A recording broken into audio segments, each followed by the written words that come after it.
King's Karate presents bottom fist.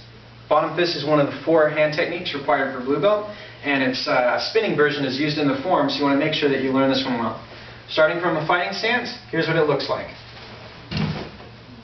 Alright, now let's break that one down. Starting from a fighting stance, the fold for this is just like a low block, so you want to make sure your non-striking hand is parallel to the ground and the striking hand comes up over. Now a good hint to maximize the power in this technique is to make sure that when you fold big, so I call it overfolding. So really turn those hips so that when you turn into a fighting stance, you have a lot of room to unwind and put all kinds of power and momentum into this strike.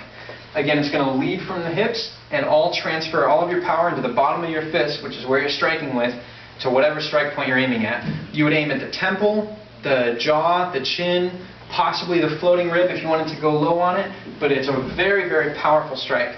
Now, if you're using this in practice, in a self-defense situation, you want to make sure that from a fighting stance, you've kept the non-striking hand on guard, because that's always the place you want to keep your non-striking hand when you're actually fighting someone.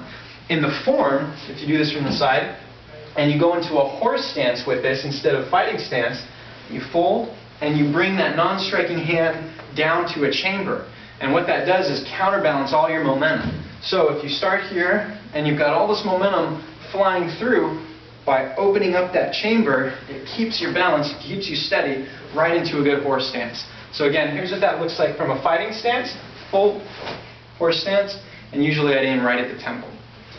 Again, from the front, stepping through from a guard or from a fighting stance, fold and strike.